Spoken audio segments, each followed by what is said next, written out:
good room. I have a show, a concert that I do. I did it in Portland in January. Thinking maybe next year I got to come back and do it here.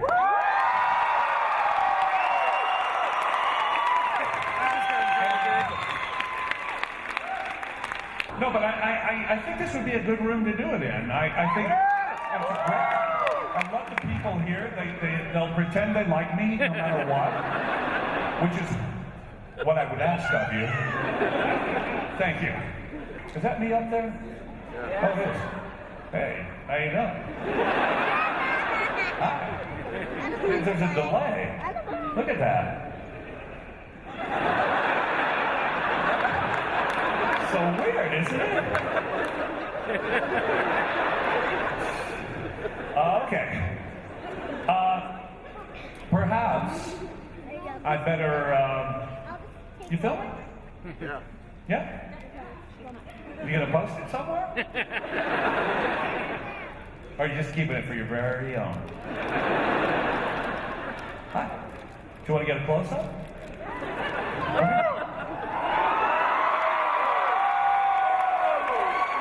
Hi. How you doing?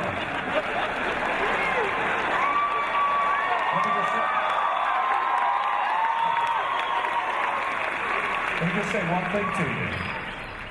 All my love. Thank you.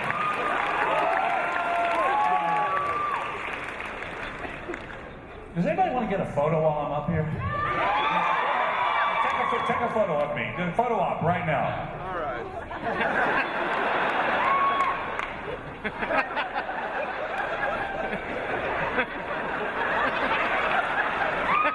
Now it's photo op time for you.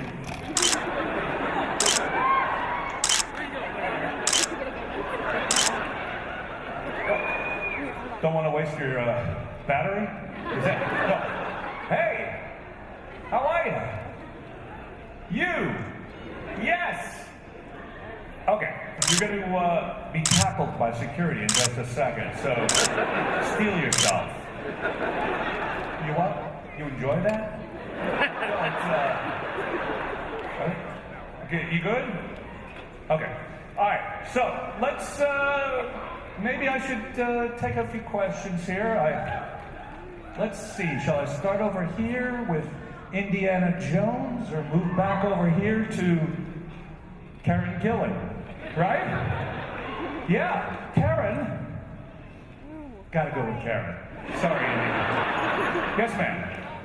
I'm so glad you got it. Of course. So I'm a huge Star Trek fan, but I'm also a Young Justice fan, so I wanted to know what it was like doing the voice of the Joker after people like Mark Hamill and Heath Ledger. I felt like I was the best. No. You know what? Actually, the Joker, it was such an honor to be able to play the Joker. I hoped I was going to do it several times, and I think I might have if the show had stayed on. I don't know what happened to that show. I played the Joker on Young Justice. It was a cartoon series. I only did it one time, and I know Mark Hamill well. You heard my album Dreamland, anybody? Well, Mark Hamill does all the other male voices on that CD. I never knew Heath, unfortunately. Of course, Jack and I are like this. But it was a great experience. Actually, I worked for those people. The same people who did Young Justice did Gargoyles. So, and they're doing a show right now called Star Wars Rebels, which someone I know may be on. I don't know. Anyway, thank you so much. You're a fine-looking Karen Gillan, and keep up the good work. Thank you. Andy, what do you say, man? My name's Glenn, Brent. First of all, I want to say it's such an honor. Thank you for spending your time with us. Glenn, gosh, all my love. What can I do for you? There's the differences between data and lore. And as an actor myself, I know how hard sometimes it is to play a character that you might not like by yourself, and how good it is to feel to play a character that you know other people will like. What kind of experience did you have with that? Playing a character, let me get this straight, because I didn't really understand. Playing a character, how difficult it is to play a character that what? Like the character that you know people won't like. That I know people won't like. As opposed to one that you know people do like as opposed to doing one that you know people will like. I've never played a character. What's that? Good guy versus the bad guy. That's simple. You're simplifying things for me. Thank you. Thank you so much. I'm going to turn to you a few times for translations. Thank you. In truth, I don't think I've ever played a character that people don't like.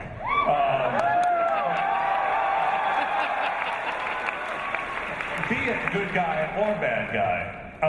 I'll tell you what, though.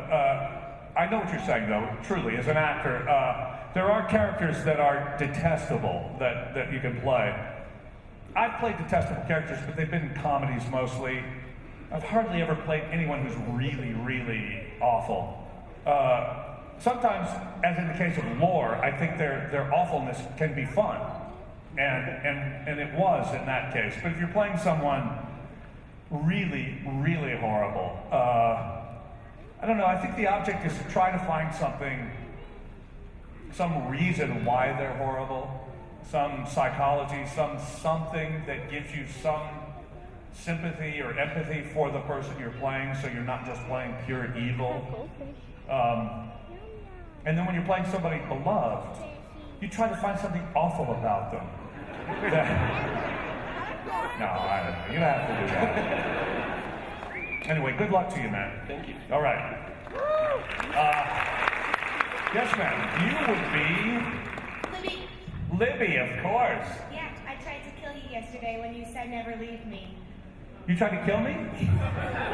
What? So sweet of you. Oh, you give me a hug. Yeah, really hard. Yeah, you hurt me. I want to put it past In the best possible way. Go ahead. All right, so I wanted to ask how hard it was for you to keep a straight face all the time with your huge outgoing personality. When? When you played Data. Oh, when I played Data. You know what? It really wasn't hard. Maybe I'll sit for just a moment and kind of relax and be with you. Where was I? Oh, Libby. You know what? What you saw on television was generally not the first take. Really? I would never believe that. Yeah. So, after the director threatened to walk off the set, which really did happen on our show, we had a director. We were so raucous and so wild on the set. Well, you see Jonathan. I wish he was out here with me right now, because we do... No, when he was a director, he was like, okay, can we get quiet, please? But Jonathan is loud and boisterous, and he is so different from Riker. I would say of all the people on the show, he is the least like his character. Because Jonathan is big and funny and loud, and we actually had a director threaten to not come back on the show. And Rick Berman, who was our producer, came down to the set. He called us in together, and he said, you know, guys, we just had a director say, I'm not going to come back and direct tomorrow. I can't. These people are just out of control. And he said, you've got to be quiet and be a little more professional. And Patrick said, I'm appalled.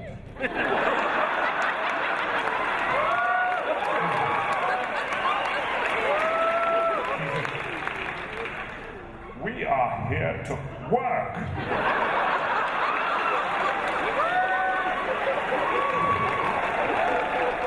Not to have fun, Jonathan.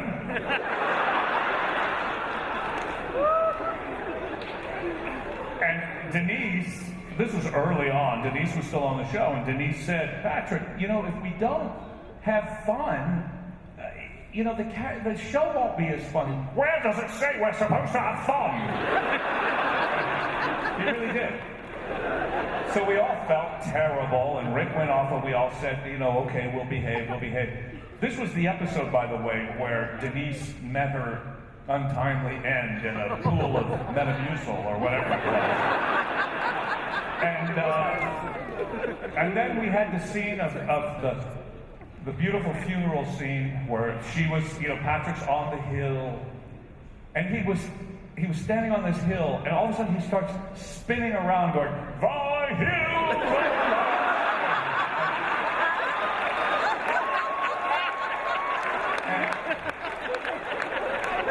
And that was it. All professionalism went out the window for all of us after that.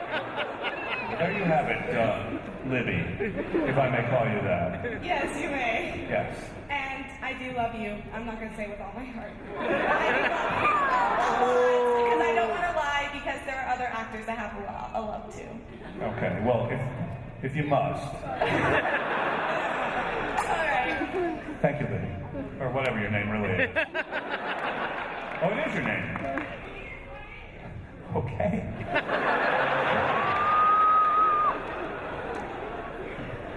Okay, Libby. Yes, sir. My name's Chad. My question is... Oh, yeah, Chad. Sure, I met you, didn't I? Yeah. Yeah. My question... Chad. I'm Chad. Right. My question is, when they approached you to play Dr. Soong again on Star Trek Enterprise, what were your thoughts on that and how that character was going to grow more than it ever did on TNG, you know? Well, it wasn't the same character. Well, yeah, it wasn't the same character, but it was still a descendant of Dr. Soong and everything. Well, that's not what you said.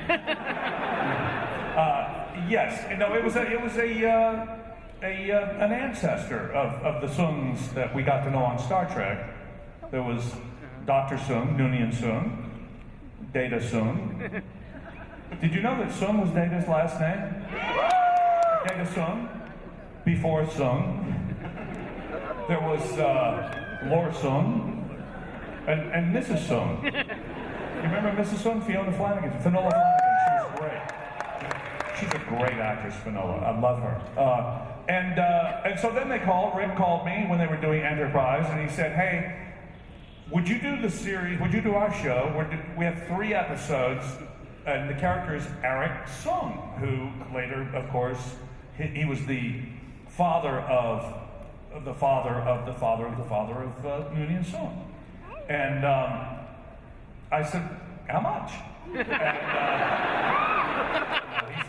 And he said, I'd really appreciate it if you would do it because, you know, we're in trouble here, and I think if you came on the show, it would really, really help things and get the ratings higher. And somewhere in the middle of the 2nd episode I did, I think they were canceled.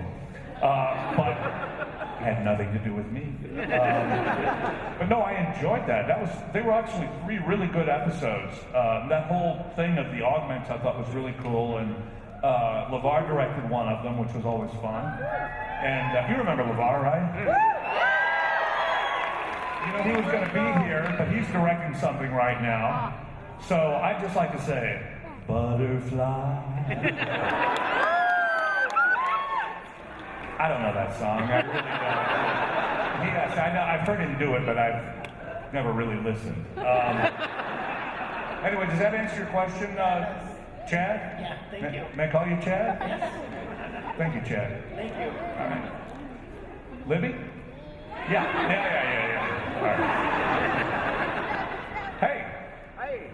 Hi there, my name is Jake, and I'm the other Indiana Jones. Certainly you are. I think not the other, you're one of the other Indiana Joneses. Yeah. I'm sure there's many. How many Indiana Joneses? There's, okay. I see about 35 right now. Okay. Anyways, my question is this. Yeah. Since Star Trek is considered to be a pretty thought-provoking show. Pretty thought-provoking. Very thought-provoking Yeah, show. thank you. What do you think viewers and fans can take away from seeing your characters, Data, Lore, and anybody else you may have played on screen? What can they take away? Yeah, what Where are they going? fans learn? What have they learned? Yeah, what sort of lessons can we learn from Lore, Data, And well, really, you learn that it's possible that the Mount Everest of acting has been achieved.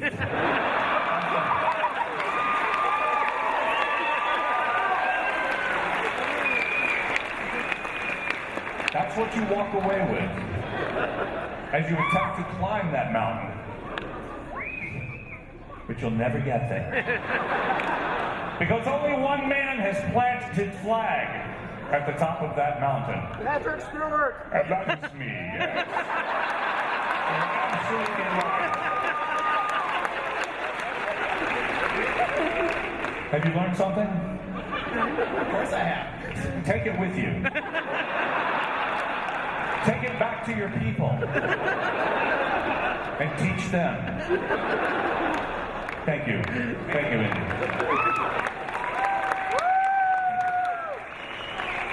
Yes, young lady. Hi, my name is Brenda. And Brenda, of course.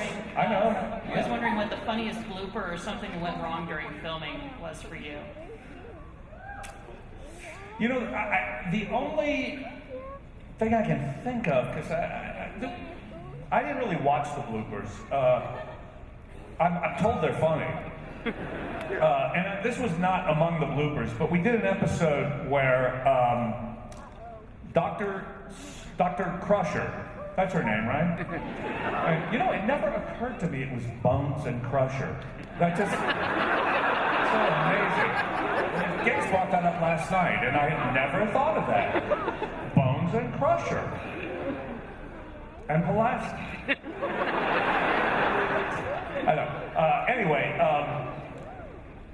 we were doing an episode where, and it was the very first episode where Dr. Crusher basically activated my off button. Not mine, but Data's. And she came up behind me and pressed a button and turned me off.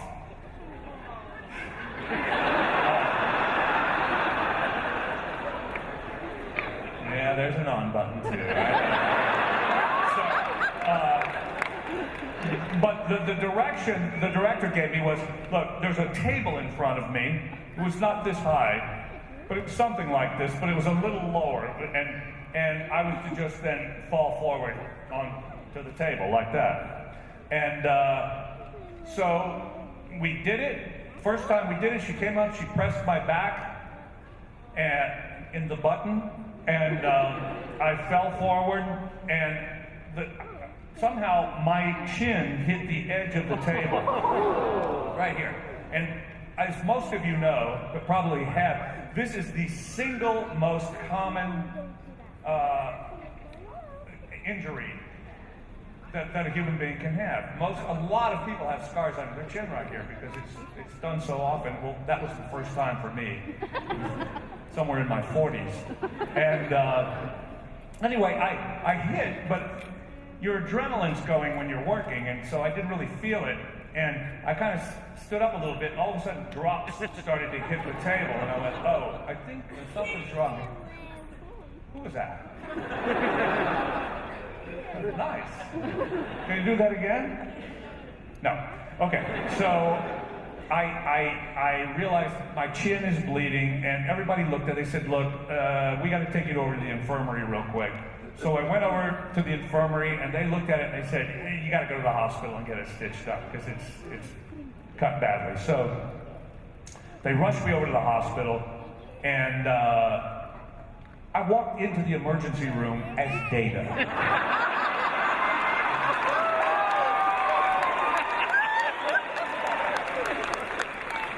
And they acted like they didn't see it. And they were like, okay, let's see that chin. You know, doctors are very sober. And so they looked at my chin and they stitched it up. And I went back to the studio, back into makeup.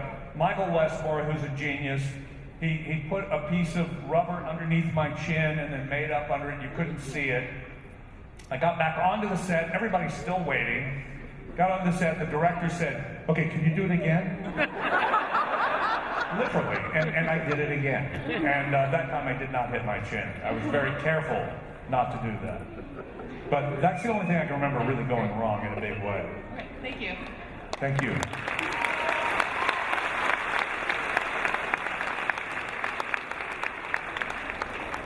Hi.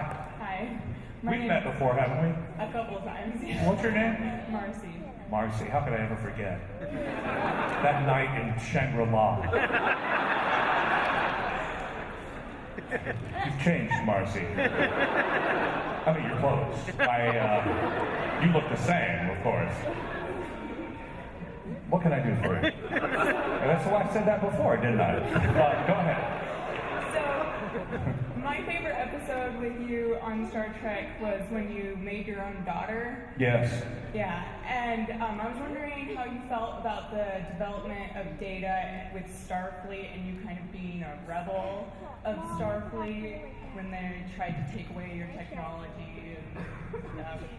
What episode was that? I was a rebel? Well, it kind Data, of felt rebel. that. I wish they'd done that. But you seem to get in trouble with Starfleet more than other characters. Did I? Well, I was just a poor, pathetic android. I didn't know. So what's the question? How you felt about the development with Data in that direction? In that direction. Very good. I felt like Data was a wild man. A rebel breaking free of the binds of Starfleet. What show was that? I didn't. I followed orders. I was a soldier. I was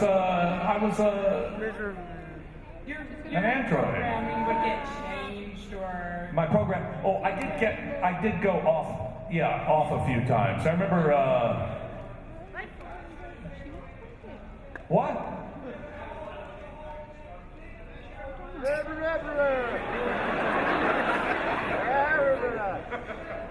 Oh, they wanted to measure the man. They wanted to disassemble Data. The heck they're going to do that?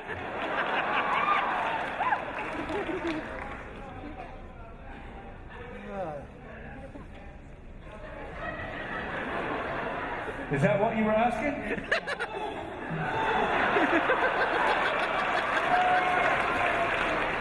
You know what? You don't have to placate him. If you don't agree, you can say so. He can take it, I promise.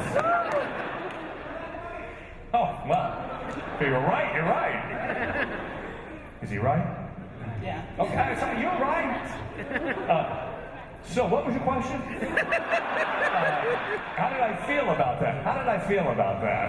Yeah. Oh, you go. Yeah, okay. I felt really like this is just wonderful television, and actually, Measure Man was a great episode because it was really about something, and that was us at our best when we were really about something, and that happened quite a few times. That's the beauty of Star Trek. It's got great characters, it's got action, it's got adventure, but it's about something, and that is us at our best. Yeah, thank you.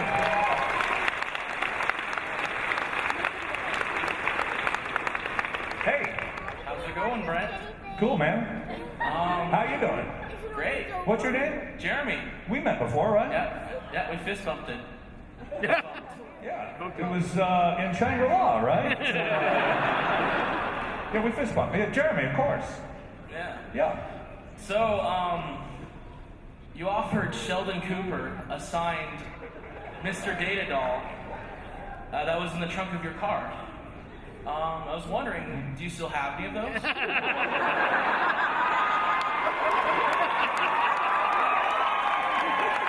I would love to have one.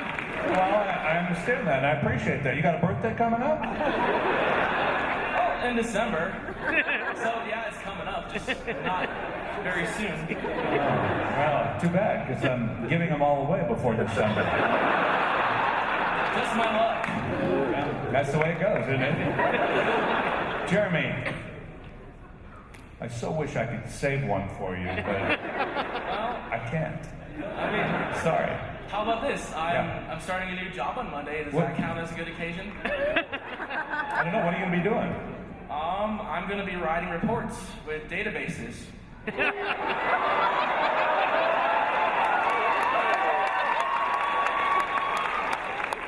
What's a database? Oh. That would be